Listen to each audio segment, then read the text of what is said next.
es posible ser un hombre fiel hasta la muerte.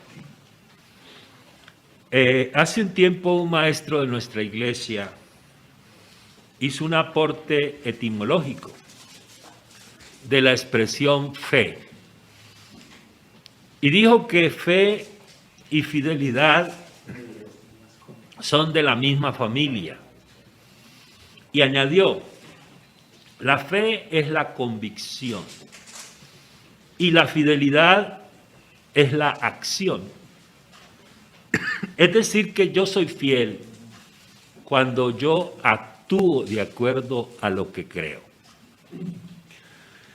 Cuando él dijo eso, yo me imaginé a la fe con sus pies.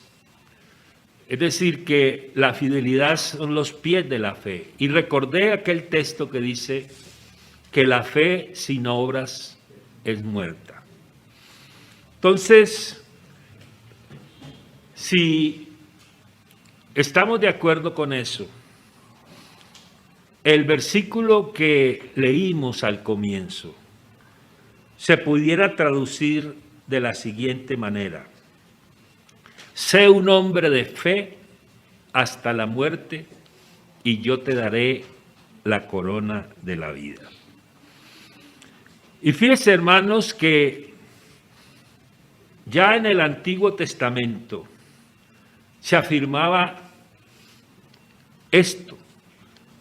En el Antiguo Testamento hubo muchos hombres de fe, pero la palabra fe solamente está una vez en el Antiguo Testamento. Y está en Habacuc, cuando dice: aquel cuya alma no es recta se enorgullece, mas el justo por su fe vivirá. Y este texto se cita en el Nuevo Testamento 3 veces. Se cita en Romanos, cuando Pablo dice que en el Evangelio se revela la justicia de Dios por fe y para fe, y dice, como está escrito. Está refiriéndose al texto de Habacuc. Como está escrito, el justo por la fe vivirá. Lo cita Pablo a los Gálatas, cuando él dice que por la ley ninguno se justifica para con Dios. Y luego añade, porque el justo por la fe vivirá. Se cita en Hebreos, cuando dice, el justo vivirá por fe. Allí también se cita.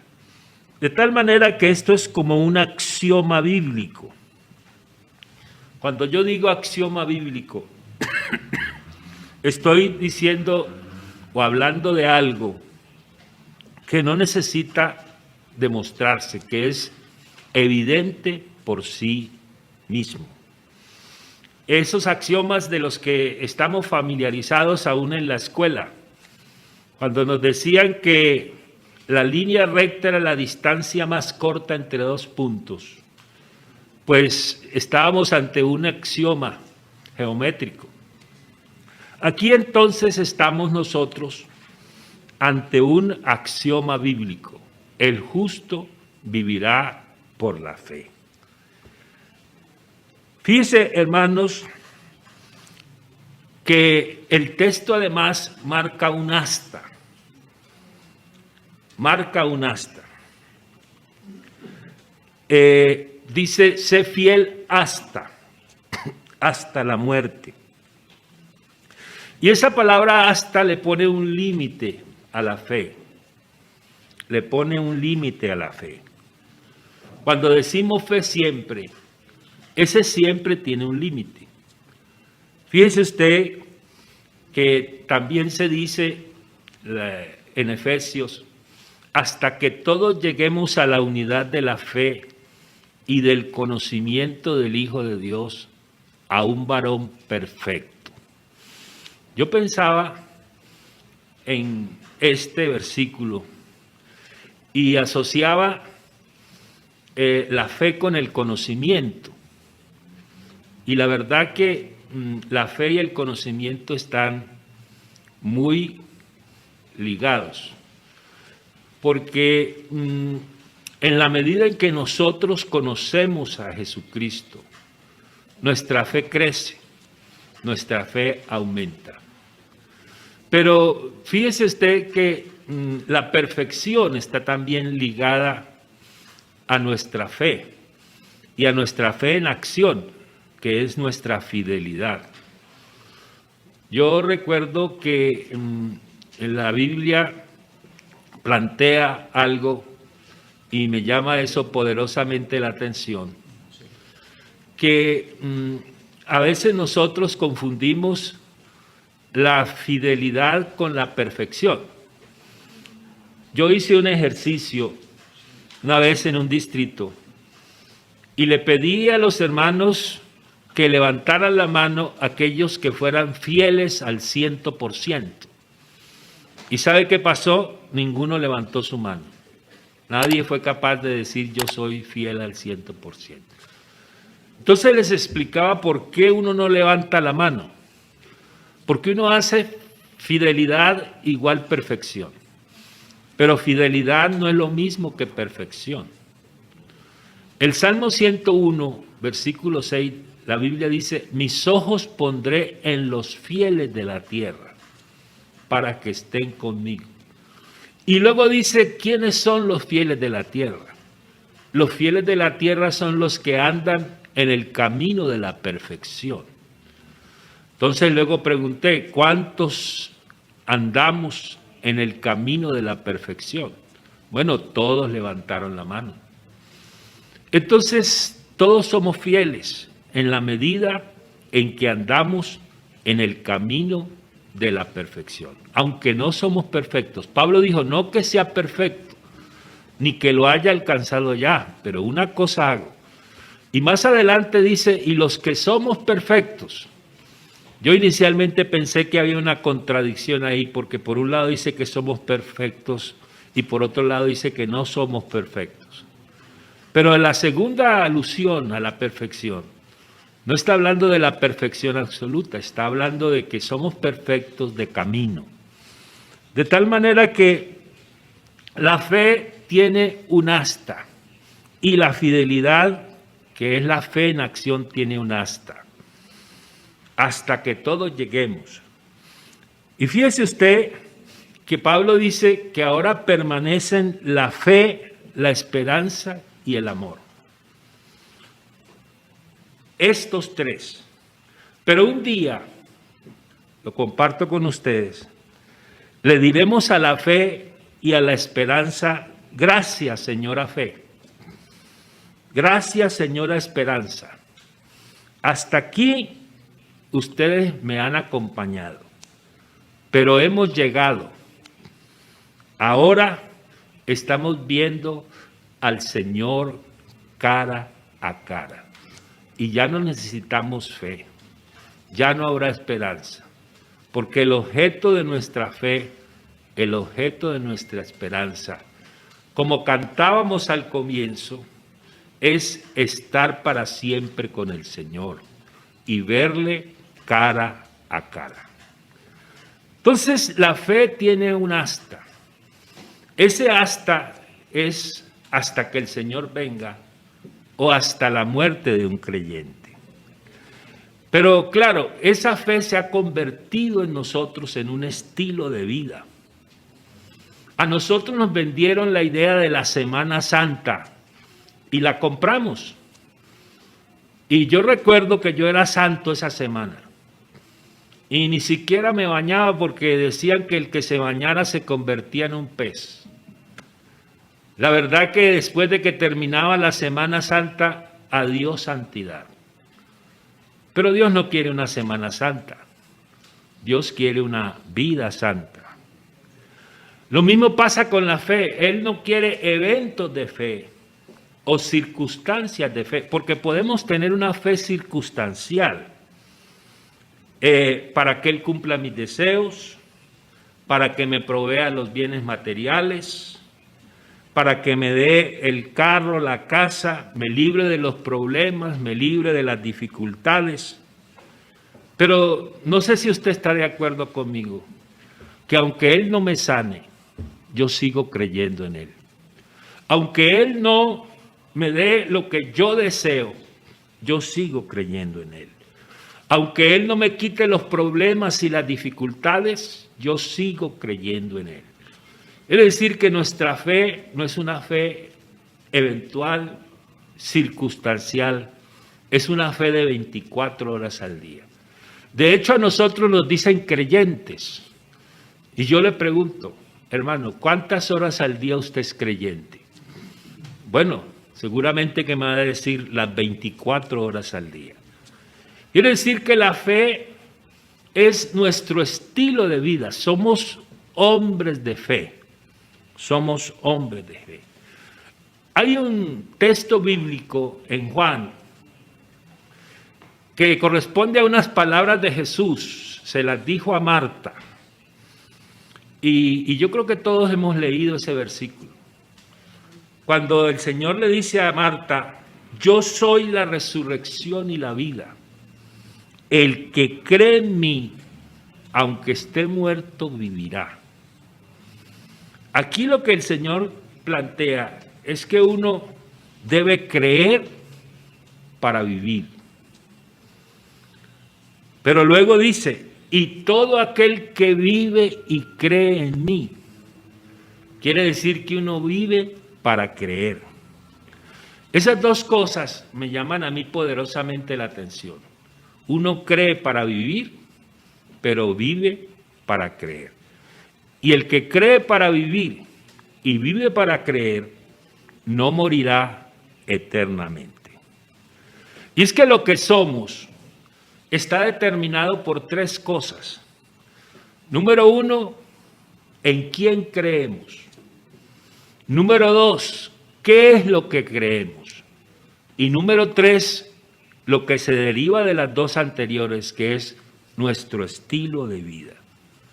Algunos creen que si mueren por su fe, irán a un lugar donde podrán tener hasta 72 mujeres hermosas, vírgenes, de grandes ojos negros, entre ríos de miel, vino, leche, frutas, comidas sin toxinas, sillones, joyas.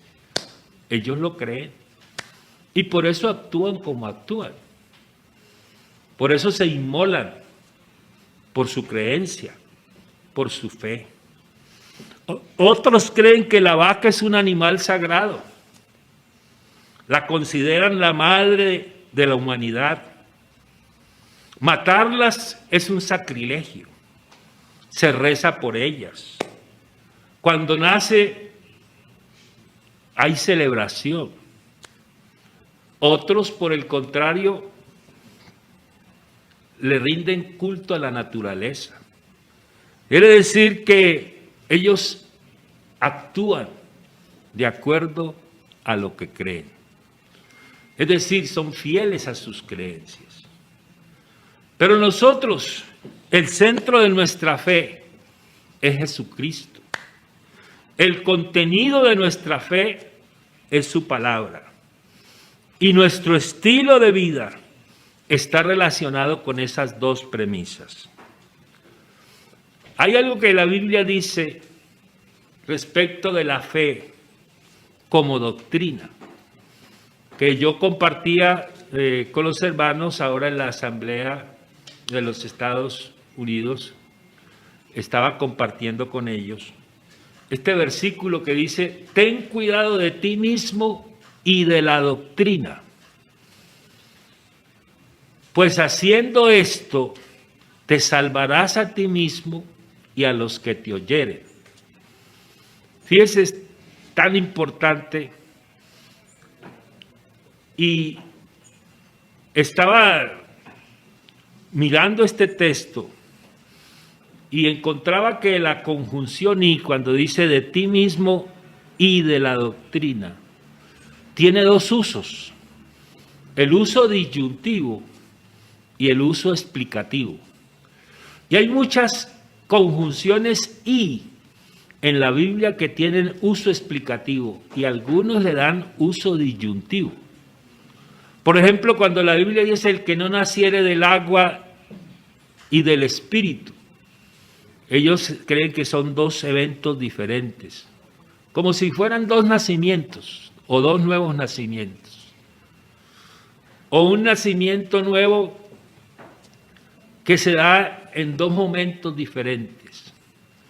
Pero nosotros hemos aceptado que es del agua porque es por la palabra y que es del Espíritu porque es de Dios. Quiere decir que la conjunción ahí tiene uso explicativo y no disyuntivo. Y yo miraba un texto en Apocalipsis donde habla del diablo y Satanás. Y si fuera un uso disyuntivo serían dos diablos. Pero allí el I es explicativo. Quiere decir que el enemigo es diablo porque es acusador. Es Satanás porque es adversario. Quiere decir que está hablando de dos cosas de un mismo ser. Entonces, la mejor manera de cuidarnos a nosotros mismos, si aceptamos que la I es de uso explicativo, la mejor manera de cuidarnos a nosotros mismos es cuidando la doctrina, cuidando la fe. Entonces, ese cuidado que nosotros tengamos de la fe rinde sus frutos. Fíjese que dice, te salvarás a ti mismo, y no solamente a ti mismo, sino a los que te oyeren. Además, hubo hombres que por su fe estuvieron dispuestos a morir. Cuando uno lee Hebreos 11, uno ve una galería de hombres de fe, con nombre propio. Pero hay otros que son anónimos. Y a mí me llaman la atención los anónimos.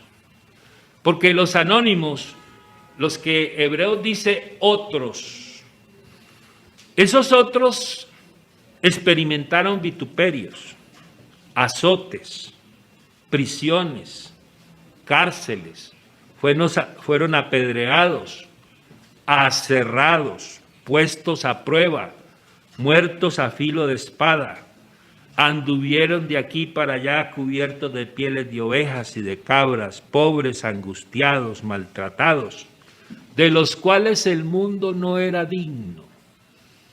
Fíjense que aquí no se está hablando de personas con nombre propio, son personas anónimas, pero que tuvieron en común algo.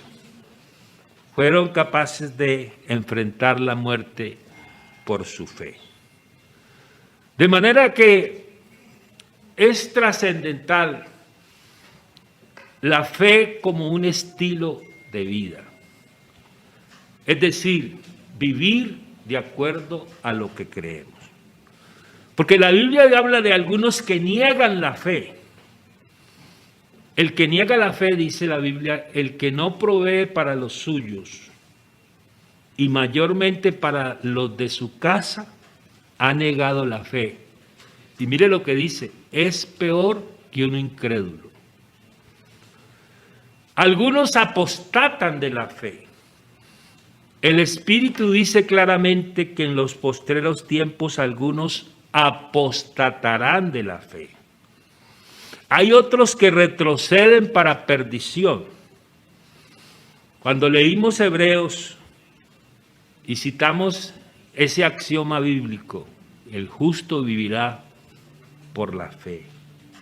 Dice, pero nosotros, qué bueno es saber esto y aplicárnoslo esta mañana. Pero nosotros no somos de los que retroceden para perdición, sino de los que tienen fe para preservación del alma. Oiga, yo me siento privilegiado y bien rodeado esta mañana de hombres de fe. Hombres que han hecho de la fe un estilo de vida. Y fíjese usted que también se dice en la Biblia que algunos se extravían de la fe. Cuando Pablo le escribe a Timoteo y le habla de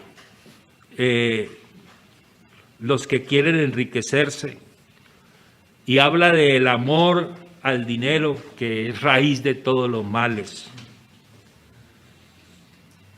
el cual, codiciando algunos, ¿qué dice la Biblia? Se extraviaron de la fe. Es decir, que cuando uno pone su mirada en los bienes materiales, solo en los bienes materiales, solo en el alfolí, uno está extraviándose de la fe. Y luego dice, y fueron traspasados de muchos dolores.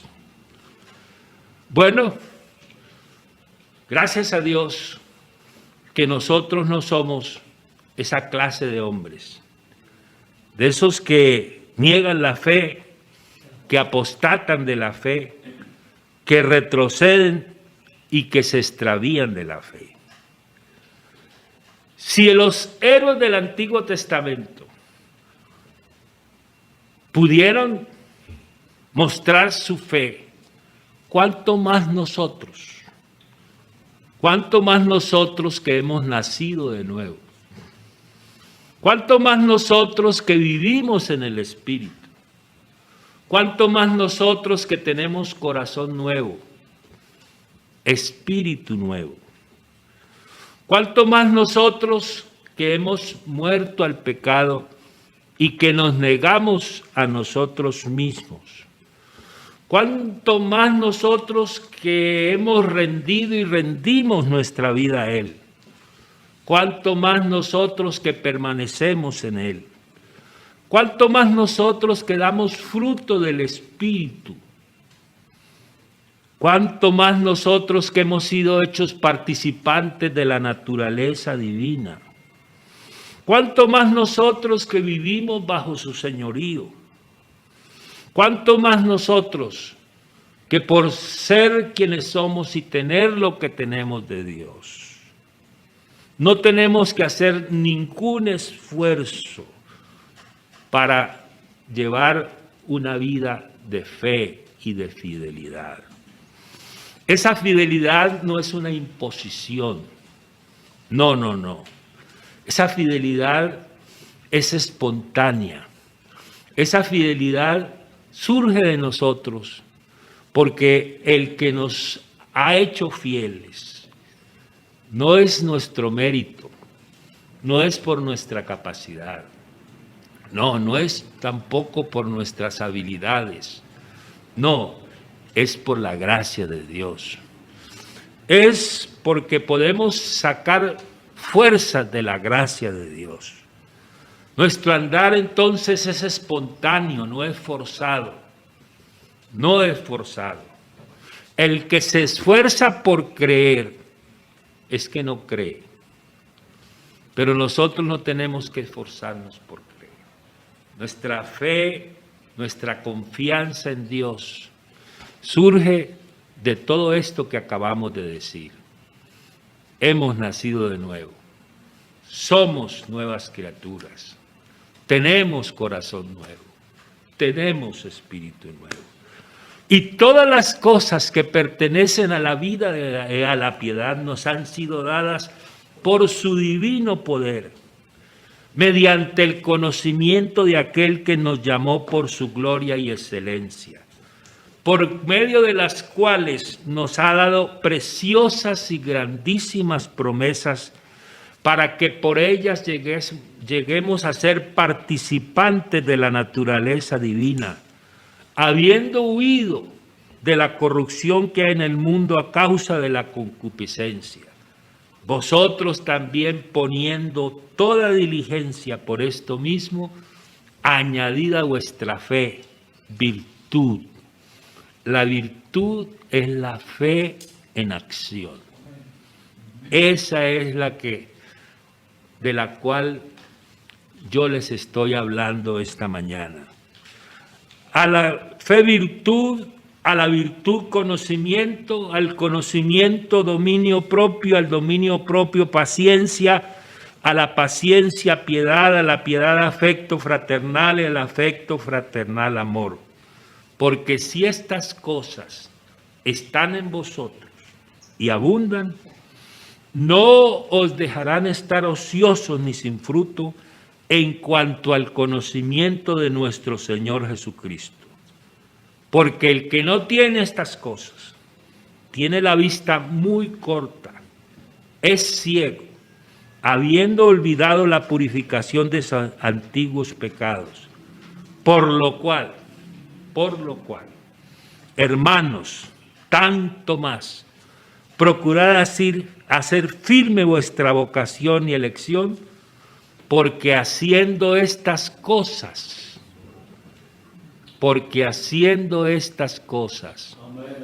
no caeréis jamás. Amén. Y fíjense que así nos será otorgada amplia y generosa entrada en el reino eterno de nuestro Señor y Salvador Jesucristo. Yo conocí un predicador que estuvo al borde de la muerte. Tenía un tumor en la base del cráneo.